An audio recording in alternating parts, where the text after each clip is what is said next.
So today's video is about more of relationships and more of me just generally explaining, just a more understanding on how I view relationships and certain things. So the first question is, what is toxic to you?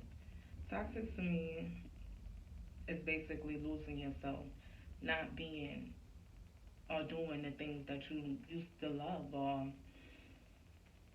what what was really a part of you.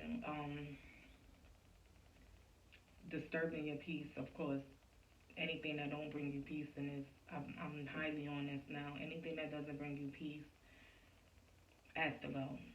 But it's not bringing you peace. It's only bringing you negative vibes. It's just draining you. Um, you're not mentally getting nothing out of it. You're not happy. Um, someone taking control. Manipulation is real. Manipulation is real now, and they do it so clever. Believe me. But I'm always two steps ahead. Um, you just being unhealthy physically wise. You don't want to do nothing. You don't want to do nothing unless it's just with them. Like some relationships, yeah, you just want to be with that person and stuff like that. But it is healthy to get out. It is healthy to be around other people. Um, so just stuff like they just taking who you are or who they started liking you for or wanted you for. Um, Toxicness is a real big thing. Like people find happiness out of being toxic. Like a lot of people think like this is how it's supposed to go, and it's not. It's not healthy. Now with that being said, another question I feel goes along with it is arguing in a relationship healthy?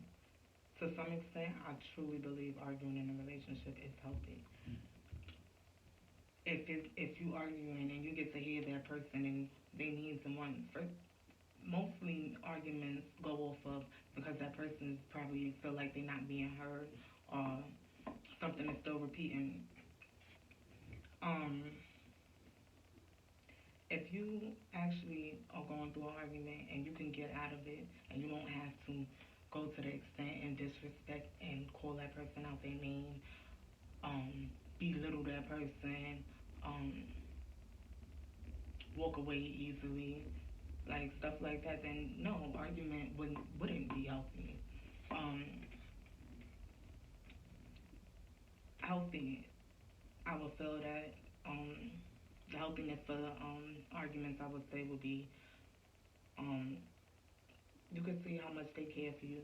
Um, I truly feel you hear the truth when someone is mad and arguing because that's a limit that they've reached. Um, it's more of you and how you handle things. I know some people that don't argue at all, and I know some people that love to argue. Um, am I one of them? I love to have debates, but not arguing and stuff like that, it took me a while. Yes, I felt like um, being defensive and being this way and that way was the right way to go. No, no, no. Talking it out was the right way to go. Expressing yourself was the right way to go. Um, so yeah, that's what I would feel that that will make it healthy. Um, so next question: how do you handle an argument slash agreement if it happens and you're in that relationship? Like I said, I haven't. I'm just now learning how to not learning how to talk, but I'm just now learning that you don't have to argue or you don't have to feel a way about what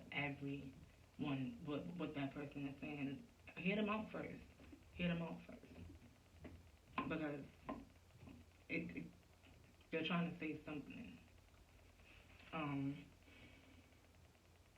Hear them out first and try to give in to what they're saying. Some people sit there and have arguments and will make that person feel like they whatever they said don't matter. They don't care or it's their fault. Instead of saying, you know what, let's do this a different way. I just heard what you said. Now what can I do to change how you feeling? Because I don't want it to be like this. But I know I still want to be with you. So of course I want to fix it now. Not not make more, add on.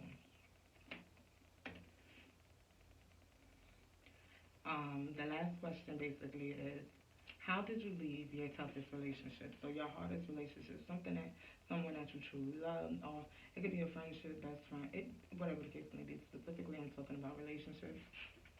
Um, how did you leave your hardest relationship, or if you could give advice to anyone that is in a relationship where it is tough for them to leave, what would you say to them?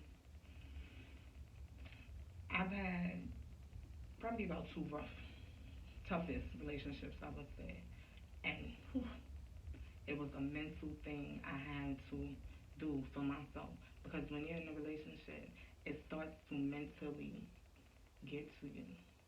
You understand what I'm saying? You're mentally controlling your mind to say, oh no, he's not like this person's not like that. Oh no, no, no, no. Um, it's just something you want more from that person, like, and then your mind starts to slide that way. You have to get back to you knowing your worth, knowing what you won't allow your child to go through. Mainly, if you're going through something, you know you won't allow your child to go through that, or your mother, or your family to go through that. You shouldn't be going through.